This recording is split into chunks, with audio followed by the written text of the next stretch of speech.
En 2023, vous avez donné 150 000 € au Canard enchaîné. Et vous avez donné 750 000 € à Charlie Hebdo. Vous avez donné 12 millions d'euros au groupe Bayard qui publie le quotidien La Croix. Vous avez donné 5 millions d'euros aux communistes de l'Humanité, 5,5 millions d'euros à l'ultra-gauche Télérama et 6 300 000 € à Libération.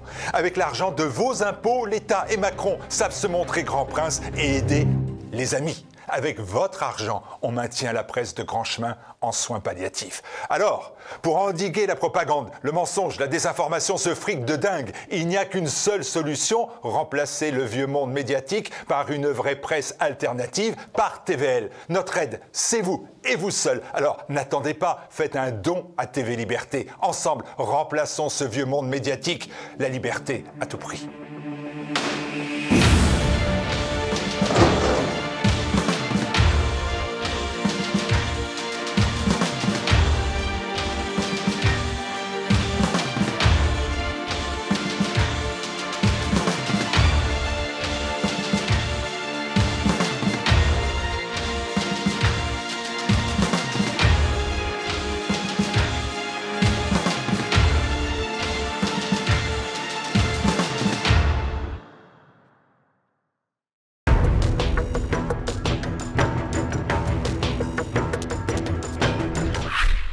Entrepreneur, diplômé de Saint-Cyr, ancien général de division, ancien gouverneur adjoint de la région Île-de-France, son action en faveur des jeunes dans les quartiers difficiles lui a valu le surnom de général des banlieues. Bonjour Emmanuel de Richouf. Bonjour. Est-ce que vous venez de publier un ouvrage important intitulé « France sécessionniste, que faire ?» Dialogue avec le général des banlieues. C'est aux éditions Nouveau Caractère et c'est surtout en vente sur le site tvl.fr. Vous allez dans la rubrique boutique de TVL pour vous procurer cet ouvrage. Et dès l'avant-propos, mon général, vous prévenez votre lecteur. C'est bien un tsunami dont la France a besoin, une thérapie de choc touchant l'ensemble de notre société. Cette thérapie de choc, quels en sont les contours ? Bien, écoutez, d'abord, merci de m'inviter sur votre plateau. Le tsunami de choc, je crois que c'est très important. C'est-à-dire que pour l'instant, vous voyez ce qui se passe, hélas, dans nos différents quartiers, hélas, dans notre France, tous les jours, la violence tous azimuts. Et bien évidemment, les gouvernements successifs depuis pratiquement 40 ans, mais j'allais dire en accélérant depuis 20 ans, ne sont pas parvenus à endiguer cette violence. Donc, ne parvenant pas à endiguer cette violence, on reste sur des mesurettes ou des mesures, mais qui sont des mesurettes eu égard à cette violence. Et je pense que là, il faut finir. C'est-à-dire que maintenant, il faut prendre le taureau par les cornes et véritablement avoir ce tsunami. Ce tsunami, c'est quoi? Mais c'est véritablement un choc, une réforme de l'État, pour une réforme de l'État suffisante pour permettre à une véritable politique, une véritable stratégie à l'égard de cette jeunesse, de la jeunesse de nos quartiers, mais pas que, de la jeunesse en général et de nos quartiers en particulier, pour essayer de faire en sorte que cette France sécessionniste, je rappellerai simplement qu'aujourd'hui il y a 1500 quartiers qui ont déjà quitté la République, peu ou prou, donc pour que cette France sécessionniste puisse retrouver le chemin de la citoyenneté de la France, tout simplement. C'est ce qui vous avait amené à signer la pétition des généraux il y a quelques mois, quelques années maintenant, 2 ans. C'était cette idée-là déjà d'envoyer un appel. Un signal fort, un appel et un signal fort auprès de nos dirigeants politiques qui n'en ont rien entendu d'ailleurs et qui nous a valu quelques froncements de sourcils de nos gouvernants. Et il y a 3 ans maintenant, à peu près 3 ans, et nous disions, si vous ne faites rien, les armées risquent d'intervenir, et à ce moment-là, ça risque d'être un bain de sang. J'allais dire, malheureusement, nous y sommes peut-être. Aujourd'hui, on ne nous a pas écoutés, on ne nous a pas entendus. Là, c'est un signal que je donne à travers de ce livre, qui est un dialogue avec un formateur de banlieue que je côtoie maintenant depuis plus de 10 ans, qui est un type remarquable. Et autour de ce dialogue, nous essayons de comprendre, de faire comprendre aux lecteurs ce qui attend les Françaises et les Français demain si nous ne faisions rien. Voilà, vous avez toujours eu la préoccupation de ne pas laisser tomber ces jeunes, notamment immigrés des quartiers sensibles, de ne pas se résigner à ce qu'on pourrait appeler un séparatisme de fait. Et cet ouvrage est donc un livre d'entretien, donc avec Kevin, qui a le même souci que vous. Mais la question est simple, est-ce que le dialogue est-il encore possible? Non pas à travers cet ouvrage, mais plus généralement, est-ce que le dialogue est encore possible avec cette jeunesse des banlieues, notamment 1 an après les émeutes? Alors, au risque de paraître très optimiste, au risque de vous contredire, je dirais tout simplement que oui. Le dialogue est toujours possible. J'en veux pour preuve que je suis actuellement sur une opération permis sport-emploi d'insertion et de formation de jeunes dans des quartiers à Nîmes. Et ces jeunes de quartier sont là et ont envie. Et ont envie de quoi? Envie de sortir de la menace permanente des bandes et des bandes rivales, etc. pour essayer de trouver le chemin de la France. Mais le chemin de la France, c'est pas que la citoyenneté, c'est l'emploi, c'est une formation, c'est véritablement être comme tout le monde. Et alors, je dis pas que c'est la majorité, mais à partir du moment où vous avez une minorité agissante au sein de ces quartiers, le bouche-à-oreille se fait jour et les gens viennent. Voilà. Oui, vous parlez par exemple d'apprentissage de la langue, le sentiment d'appartenance, mais est-ce que ce sont des recettes suffisantes pour éviter ce que vous appelez la France de la sécession? On a l'impression que plus rien ne fonctionne vraiment, un combat un peu perdu. Alors, au risque de vous contredire. Non, mais vous me contredisez. Mais c'est comme beaucoup de gens qui vous réagissez comme énormément de Français qui, jugeant ce qui se passe dans les rues ou dans les quartiers aujourd'hui, et pas que les quartiers, puisque dans nos villes de province, nos villages, il y a cette violence qui naît aujourd'hui. Et au risque de vous décevoir, je dirais que ces personnes-là voient le verre à moitié vide. Moi, je vois à moitié plein parce que j'ai des tas de contacts qui me font dire que les gens sont prêts à écouter une voix forte avec une structuration de l'État dont je viens de vous parler à l'instant, une structuration forte qui permettrait justement de redonner du souffle à véritablement cette jeunesse. Cette jeunesse, quand vous avez 20 ans, 18-20 ans, vous attendez quoi? Vous attendez un cap, qu'on vous donne un cap, que vous ayez une envie, que vous trouviez votre chemin, et ils attendent que ça. Encore faut-il que un gouvernement ou le gouvernement ait cette propension et cette envie de donner un signal fort auprès de cette jeunesse. Il y a une phrase, par exemple, que je relève.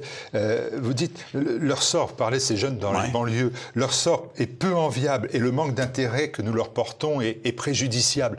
Et j'ai envie de vous dire, mais il y a eu des centaines de milliers de jeunes, en général, pendant le Covid, qui sont restés sans emploi, qui ne pouvaient plus aller à l'université, dont les diplômes ne pouvaient pas être validés. Il y a dans le monde rural des centaines de milliers de jeunes qui sont aussi abandonnés. Il n'y a pas de politique de la ville pour eux, il n'y a pas les milliards déversés pour eux. Alors, bien évidemment, et là vous avez raison, parce que vous touchez du doigt quelque chose qui me touche beaucoup, c'est-à-dire qu'on déverse des milliards, mais à la déverse d'un milliard à l'emporte-pièce, sur des projets qui sont des projets multiples, et qui touchent l'ensemble des dimensions. Ça va du football, en passant par la couture, l'apprentissage du français, les déplacements en car pour aller au bord de la mer, etc. Mais il n'y a pas de finalité. Il faut qu'il y ait une finalité forte vers cette jeunesse en disant voilà ce que l'on va faire ensemble. Il ne s'agit pas d'être, j'allais dire, privilégier une jeunesse plutôt qu'une autre. On est, comme je vous le dis, je le redis là, c'est l'ensemble de la jeunesse française qui va mal. Et cette jeunesse française qui va mal, eh bien, il faut la reprendre par la main et lui dire, jeunesse française, on va te trouver un chemin et on va y aller tous, quoi. Il faut, si vous voulez, on a un tel marasme aujourd'hui, on est dans un tel marasme, tout le monde pleurniche, tout le monde dit c'est pas possible, on a perdu, c'est perdu, etc. Non. Il faut, quand on a 20 ans, rien n'est perdu, il faut y aller. Et donc je crois que, si vous voulez, que là, avec ce tsunami il faut véritablement un tsunami. Un tsunami, c'est quelque chose, comme dit son nom, c'est quelque chose de fort. Et ce tsunami, il faut qu'il existe. S'il n'existe pas, évidemment, on restera dans cette idée que on reste tel que, c'est-à-dire une France pauvre, triste, maugréante. Voilà.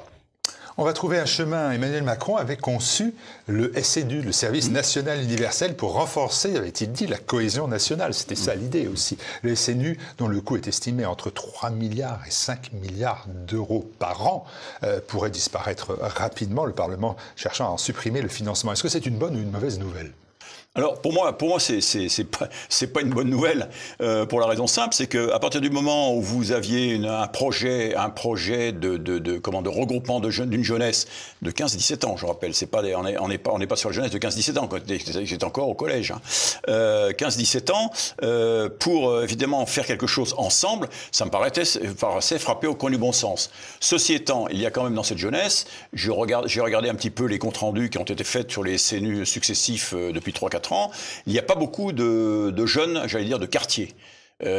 Soit on s'en méfie, soit ils voulaient pas venir, soit, vous voyez ce que je veux dire. Donc on n'avait pas atteint encore la plénitude de ce que devait être le CNU. Voilà, je reviens, vous me parlez de milliards, mais ces milliards qui seraient déversés pour le compte du SNU, combien de milliards aujourd'hui sont perdus avec les manifestations ou les émeutes quasi annuelles qui se passent? C'est de l'ordre de 10 à 15 milliards, je crois. On ne dit pas le chiffre, mais c'est quelque chose de catastrophique. Donc voilà, c'est c'est toujours trop cher, mais c'est jamais assez cher compte tenu des émeutes qu'il y a ou de cette violence qui naît. Est-ce qu'on est capable de dire aux jeunes aujourd'hui, est-ce être capable de leur dire on va rétablir les valeurs, la discipline, la solidarité, le respect, l'autorité? Est-ce que ce sont des notions que vous utilisez, mon général, quand vous leur parlez? Bah oui, je leur parle, et ça, ils acceptent. Et je peux vous dire que les jeunes que je côtoie maintenant depuis 15 ans quasiment, il y a quand même 7000 jeunes qui sont passés entre mes mains, avec une coalition de gens de terrain, hein, et les jeunes, au bout de 6 mois, ressortent transformés. C'est-à-dire qu'ils ont l'envie, ils ont acquis ce socle de certitude, ce socle de citoyenneté qui me fait dire aujourd'hui, qui me rend optimiste en disant tout est possible. Mais si vous voulez, il faut faire 150 jeunes par an, il faudra en faire 10 000. Mais ça, à mon avis, c'est quelque chose d'entièrement possible, sous réserve toujours d'avoir la structure qui permette de le faire. Vous consacrez une large place au thème de la drogue, au narco-banditisme, aux narcotrafiquants, dit-on aujourd'hui. Bruno Retailleau, le ministre de l'Intérieur, et Didier Migaud, le ministre de la Justice, ont dévoilé à Marseille, il y a quelques jours, un train de mesures pour éviter, pour paraphraser Bruno Retailleau, la mexicanisation de la France. Est-ce que là aussi, vous avez trouvé des vraies solutions ? Alors moi, dans ce que propose Retailleau, ah oui, bah j'allais dire là aussi, c'est quelque chose frappé au coin du bon sens, c'est-à-dire que si vous voulez permettre à cette jeunesse de quitter les bandes et quitter les bandes et puis la situation qui est la leur pour certains, c'est-à-dire finalement faire participer à cette vente de drogue, il est évident qu'il faut taper sur les vendeurs, mais il faut également taper sur les acheteurs, c'est-à-dire finalement les consommateurs de drogue sont les premiers facilitateurs de cette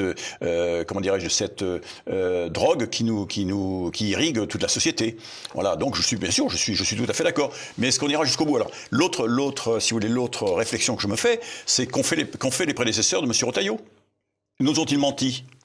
Parce que, en définitive, ce que propose le ministre, c'est quelque chose qui est frappé là aussi au coin du bon sens. C'est-à-dire qu'il faut avoir le bâton, taper fort pour, à la fois sur les trafiquants et à la fois sur ceux qui consomment. 35% des amendes forfaitaires délictuelles effectuées depuis 4 ans, 35% seulement ont été réglées. Donc 65% sont tombés dans la Seine ou dans l'eau. Est-ce que vous pensez qu'il faut rejoindre les préoccupations actuelles là aussi qui placent dans le viseur non pas tout autant les vendeurs que les consommateurs? Est-ce que c'est pas une des clés finalement que de réprimer sévèrement les consommateurs? Ah bah oui.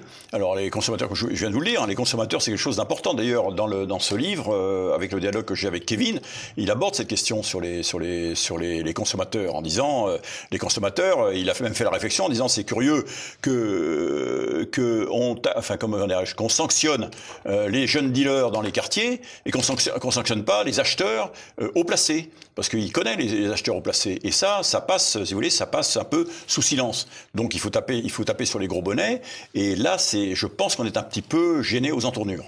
Mais même dans votre dialogue avec Kevin, qui est très important et très intéressant sur ce sujet-là, il semble plus radical que vous. Alors, beaucoup plus radical. Il dit par exemple que la sécurité sociale n'a pas à payer le traitement médical des drogués qui agissent en toute connaissance de cause et qui savent pertinemment les risques pris en termes de santé.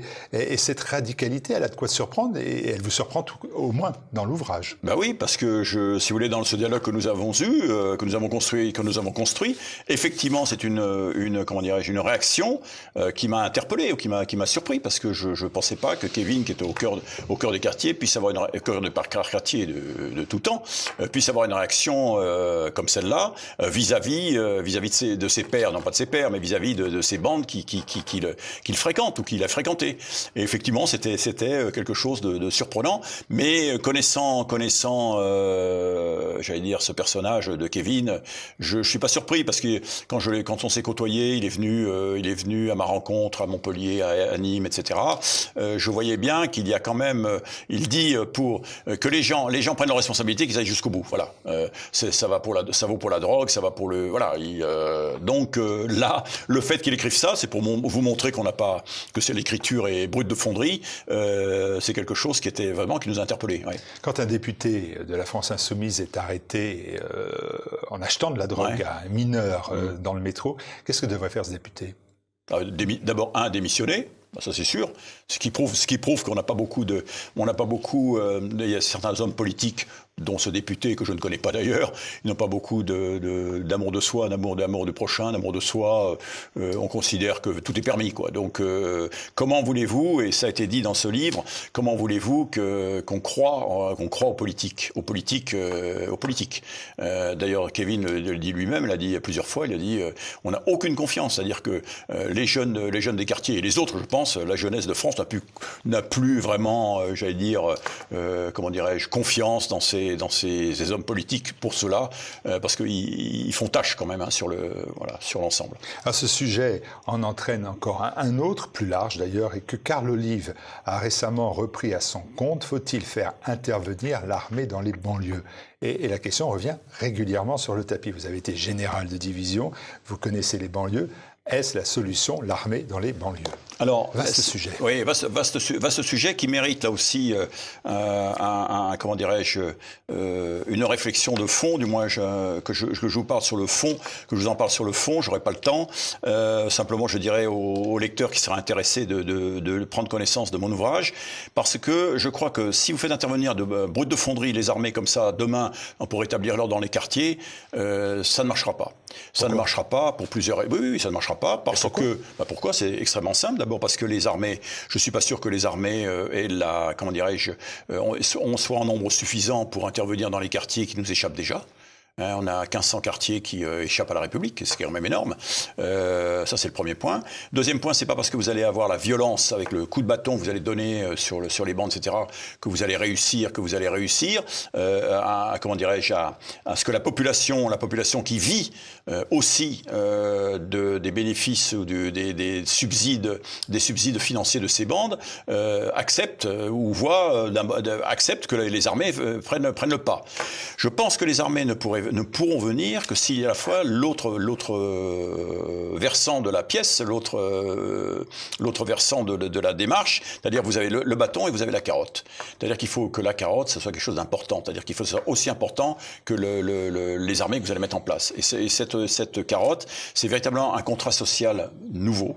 Un nouveau contrat social qu'il faut passer avec la population, quelle qu'elle soit. Je parle à la fois des quartiers comme des autres. Et ce contrat social, c'est véritablement quelque chose de nouveau. Il faut faire ça localement, avec l'ensemble des partenaires que l'on a, qu'ils soient civils ou militaires, qu'ils soient entrepreneurs, qu'ils soient administratifs, etc. C'est un petit peu ce que j'explique. Et ce contrat social, il doit durer un certain temps, comme dirait l'autre, mais au moins une bonne année, de manière à ce que la paix, comment dirais-je, la paix sociale revienne, que la population puisse retrouver, j'allais dire, retrouver la paix, c'est-à-dire finalement sortir de chez elle, faire ses achats, recevoir les médecins, accepter que les pompiers viennent, etc., etc.